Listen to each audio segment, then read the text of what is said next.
cracher sur votre enfance.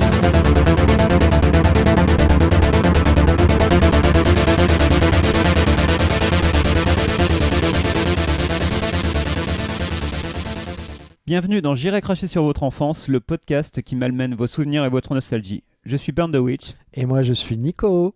Et aujourd'hui, nous allons vous parler de Banzai, un film de Claude Zidi de 1983. Un film fort intéressant, mon petit Bernie. Oui, est-ce qu'il va être malmené celui-là ?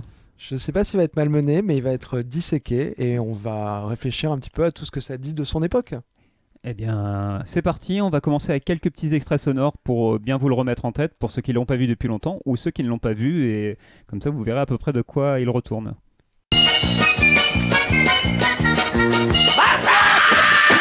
Le monde est un vaste bouillon de culture purulent. Alors, du Kenya, tu ramènes la gangrène. En Turquie, il y a les prisons. En Afrique, t'as les amibes. En Amérique du Sud, la malaria. Tu vois, vraiment, il n'y a que chez soi qu'on est en sécurité.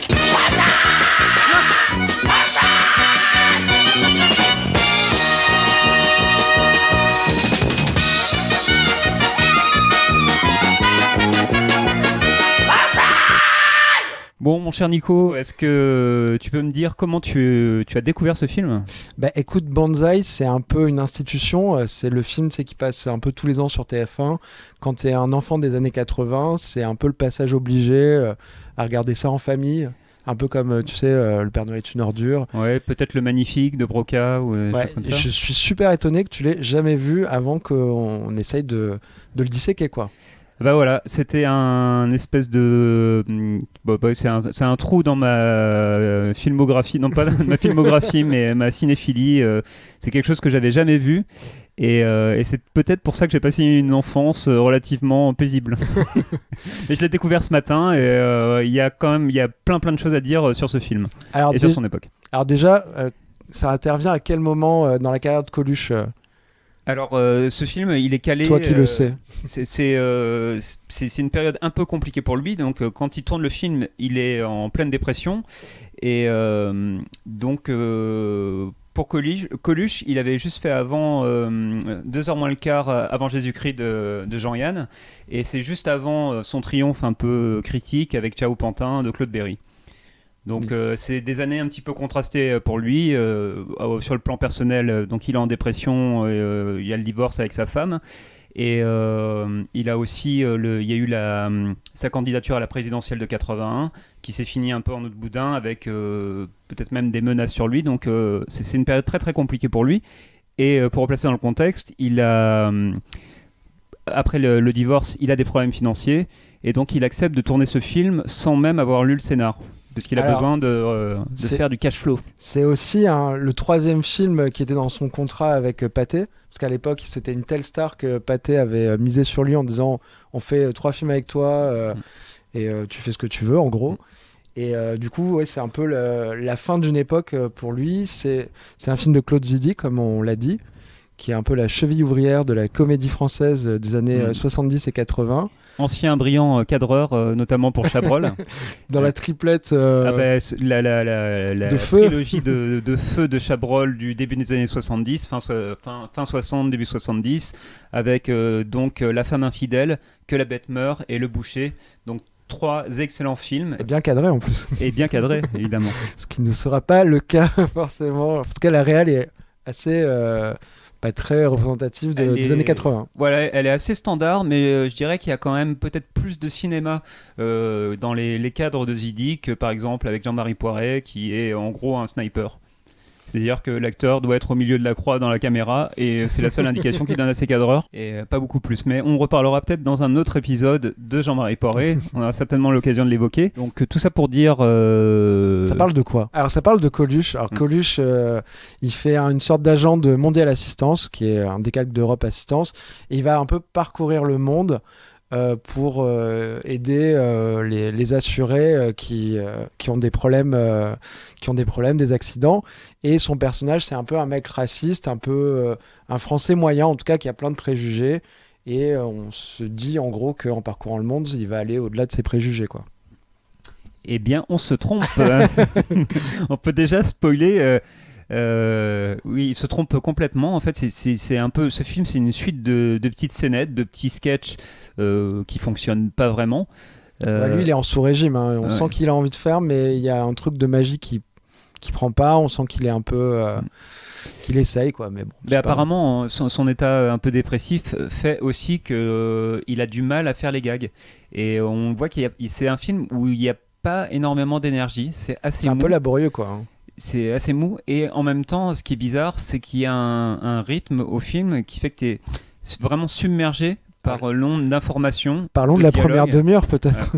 Moi, j'ai trouvé ça plus compliqué à suivre qu'un film de Lynch. Honnêtement, je comprends plus Mulholland Drive, Lost Highway ou n'importe quel court-métrage de Lynch que ça. La première demi-heure, elle est assommante, en fait. Ouais. T'as l'impression d'avoir perdu 5 ans de ta vie parce qu'il s'est passé trop de trucs, t'as eu trop d'informations, trop de situations. On passe de l'un à l'autre sans qu'il y ait l'ellipse. Voilà, c'est le roi de l'ellipse, Claude Zidi. Complètement, et un peu comme une sorte de James Bond, on passe d'un pays à l'autre sans trop souvent comprendre pourquoi on passe d'un pays à l'autre. Oui, c'est vrai.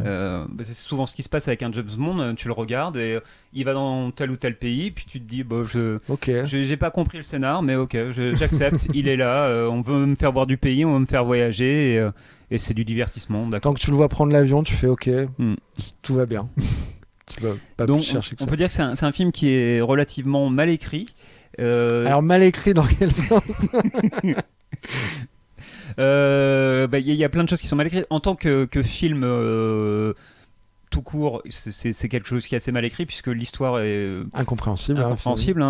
Clairement. Il y a une histoire donc un petit peu de... il y a sa relation, il est prêt à se marier avec une femme qui est hôtesse de l'air, qui va abandonner son métier d'hôtesse de l'air. Donc il y a ça un peu en fil rouge tout le long du film. Donc ça, c'est compréhensible. Ouais, j'ai pas donné toutes les sous-intrigues qu'il y a pendant tout le film. Ouais. Parce qu'à chaque pays où il va, en fait, il y a une sous-intrigue qui se fait quand il va à New York. En fait, les gens qui l'attaquent connaissent la personne qui doit se sortir de New York. Quand il va en Afrique... en gros, il fait sortir un chef rebelle résistant, machin. Quand il va... Alors en Chine, est-ce que c'est en Chine? À l'époque, c'est pas encore en Chine, puisqu'on est en 83, c'est Hong Kong et c'est pas encore rétrocédé à la Chine, mais il y a des Japonais dedans, du coup. Et oui, alors donc c'est ça le truc déjà. Alors pourquoi ça ne va pas ce film, entre autres, mais c'est son titre est représentatif puisque c'est Banzai. Donc c'est pas très chinois, Banzai. Oui, il va jamais au Japon. Il va jamais au Japon. Et il a l'air d'être persuadé, en tout cas, que c'est lié à la Chine. Donc, j'ai envie de dire non. c'est pas vraiment lié. Donc, peut-être qu'il y a de l'ironie dans ce titre-là, parce qu'il nous présente un franchouillard un peu raciste qui est censé être quand même assez sympathique et qui est joué par la plus grande star française de l'époque. Enfin, Coluche, c'est certainement l'homme le plus populaire de France en 83. En tout cas, un des Français, s'il y avait eu le sondage du journal du dimanche, voilà, j'imagine que... Yannick Noah n'était pas encore là, quoi. Ah, peut-être qu'il était... En 83, il gagne Roland Garros. Voilà, donc c'est un des événements... oui, du coup, Yannick Noah, il était déjà dans Mais donc, ouais, certainement, il devait être assez haut dans le classement, Yannick Noah. Mais bon, Coluche... c'est la plus grande star de l'époque et la personne la plus populaire. Et donc, il lui fait jouer ce rôle-là de français moyen assez raciste et plein de préjugés par quelqu'un qui est plutôt un combattant de l'antiracisme. Il combat pas l'antiracisme, hein. Il est contre les racistes et qui est plutôt du côté des opprimés et qui est l'équivalent comique, on va dire, en chanson de Balavoine. C'est-à-dire, les deux sont assez liés, des gens très engagés, des gens qui sont très populaires. Mais du coup, c'est vrai que ce qui fait bizarre, c'est qu'on comprend que le film il a de bonnes intentions, parce qu'on nous dit, on va nous présenter quelqu'un un peu de bas de plafond qui va... Alors déjà, il va pas vraiment s'ouvrir, hein, parce que du début à la fin, au final, moi je trouve qu'il change pas. Il a toujours les mêmes préjugés. Il change pas du tout. Tu vois, il change pas du tout. Pour lui... les Arabes sont des voleurs, des violeurs aussi. Ça me rappelle les heures les plus sombres de CNews.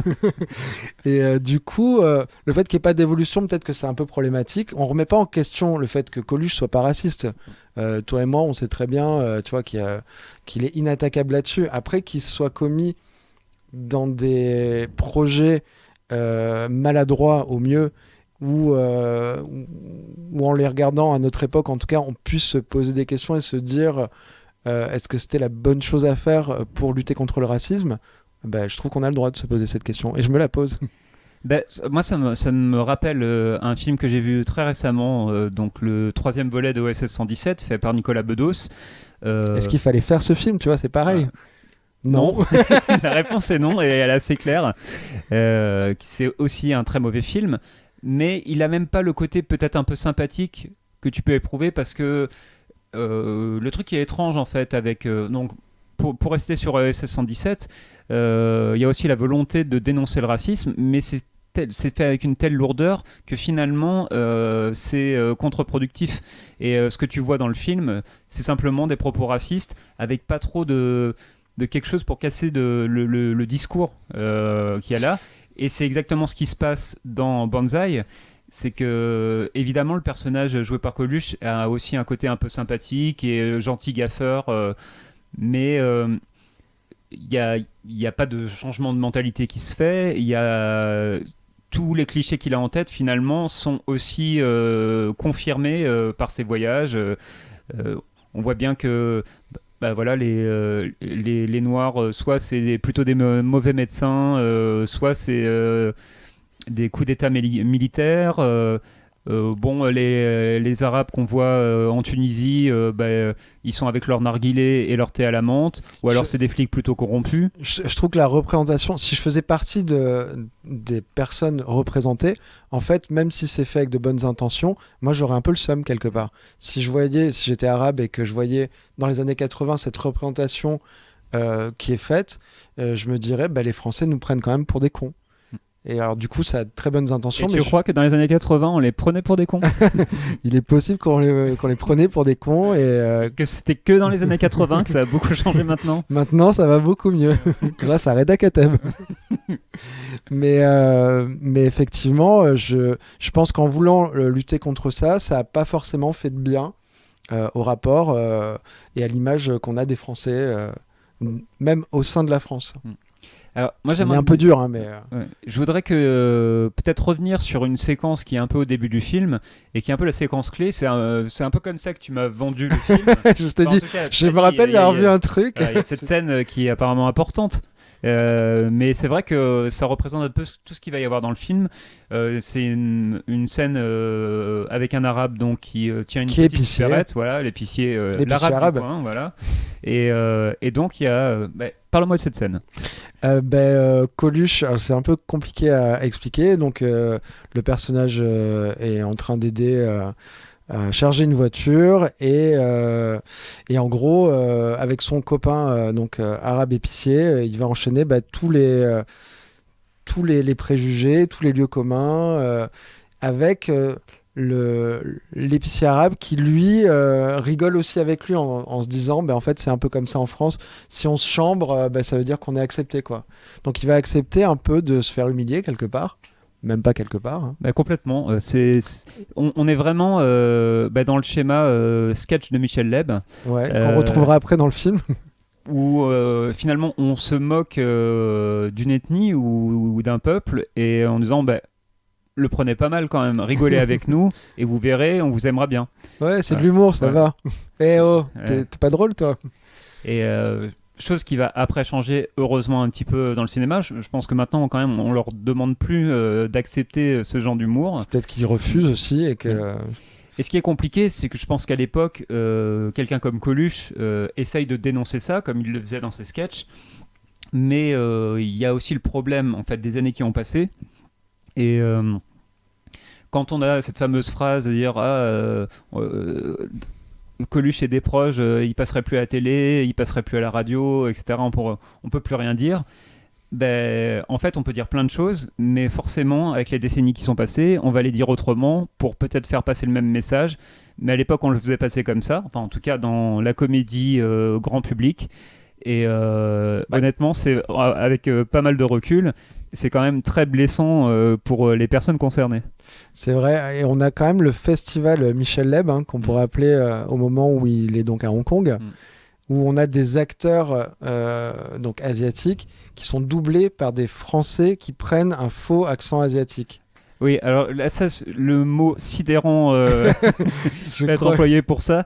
On était déjà à 1h20 de film, donc on était déjà sidéré par tout ce qu'il y avait avant. Moi, j'étais déjà un peu KO. C'était comme si j'avais pris du LSD, j'étais en plein trip, mais là, je le survends parce que je pense que le LSD, c'est quand même plus sympathique. Mais ça...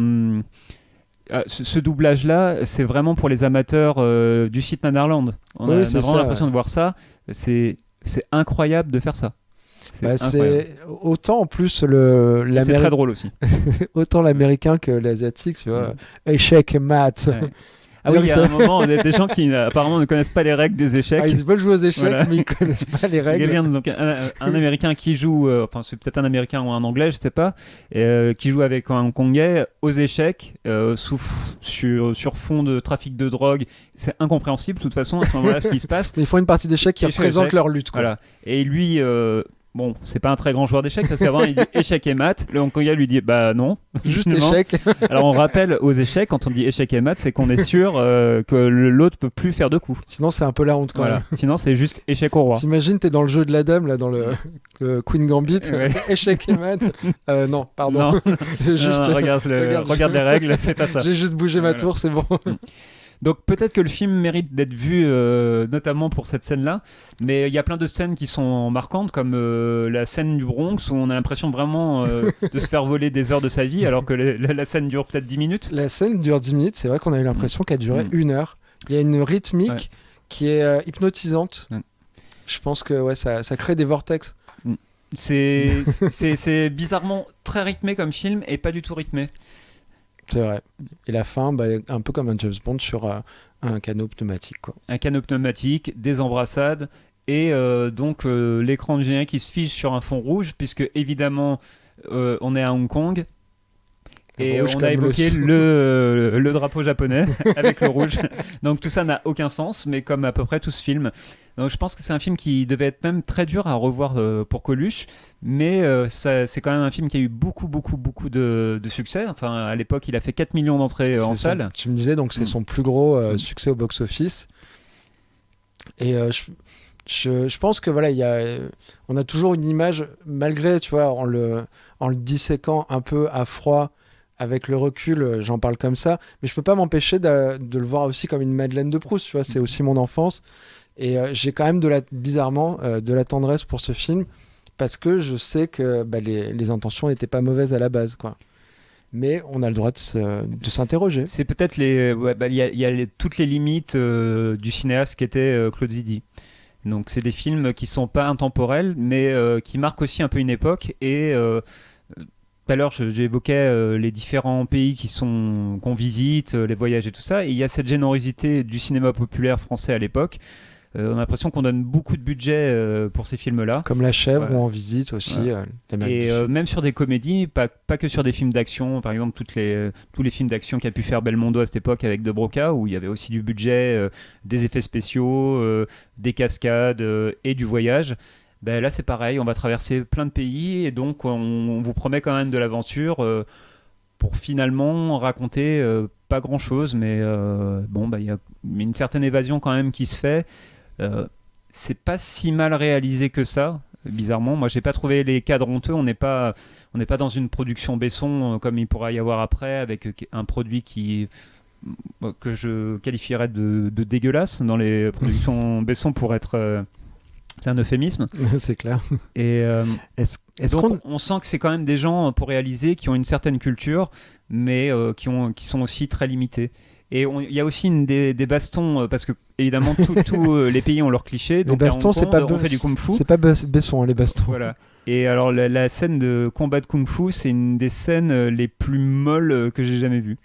Et alors moi, je voudrais parler de 2 choses. Il y a 2 personnages qu'on ne voit absolument pas, 2 personnages d'enfants, et moi dans mon esprit ils allaient avoir un rôle après les enfants hongkongais, mais au final non, ils servent à rien. Oui, qui sont habillés comme des petits maîtres des arts martiaux. Et on a quand même ce sexisme un peu ordinaire quand même qui parcourt tout le film, qui pareil fait un peu partie de l'époque et qui est quand même aussi très problématique. On a quand même la femme de Coluche qui qui est hôtesse de l'air et qui dit en gros je suis soumise à texto, je suis soumise à mon mari, donc je vais arrêter de travailler comme hôtesse de l'air et pour pouvoir rester à Paris et être près de toi. En gros, ça veut dire pour pouvoir faire le ménage et te préparer à manger quand tu rentreras, toi, du boulot. Les toi bibelots. qui pourras faire une carrière et faire des samedis bibelots, c'est-à-dire nettoyer ces petits bibelots. Ouais, ça c'est quelque chose, de toute façon, à travers les films qu'on traitera ou qu'on traite, qui sera très fréquent. C'est un peu une constante. Voilà. Je veux dire, le racisme ordinaire et le sexisme. Bon, bah évidemment, dans les années 80, voire 90, voire peut-être même plus proche de nous, on le retrouve encore. Pas sous la même forme, mais certainement on le retrouvera. Et puis, bon, bah, si on parle du cinéma d'avant... Un petit côté joyeux, quoi. Elle est contente de faire les bibelots. Et ben, il y a ça aussi, je trouve, il y a si on parlait de qualité du film, en tout cas, c'est pas un défaut. C'est plutôt un mauvais film, mais c'est pas si déplaisant que ça à voir non plus. Il y a quand même une sorte de légèreté. Alors, c'est pas drôle. Non, film, mais je sais pas, il y a un truc un peu enlevé. Peut-être aussi c'est le plaisir de voir quand même Coluche louper des sketchs, mais ça reste quand même un personnage. Il est quand même super attachant. Et puis toi qui aimes bien David Lynch, donc il y avait quand même le petit truc sur Elephant Man. Oui, il y a aussi à un moment un espèce de maquillage, et Elephant Man est cité aussi, donc voilà, pourquoi pas, c'est toujours ça à prendre. On prend ce qu'on peut prendre en attendant, comme disait Balavoine justement. Voilà. Ah bah voilà, je pense qu'on a fait quand même le tour. C'était très agréable, Bernie. Ouais.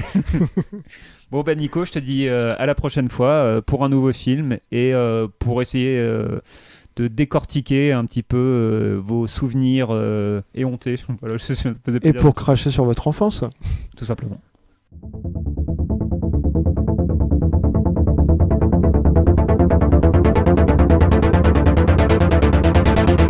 J'ai craché sur votre enfance.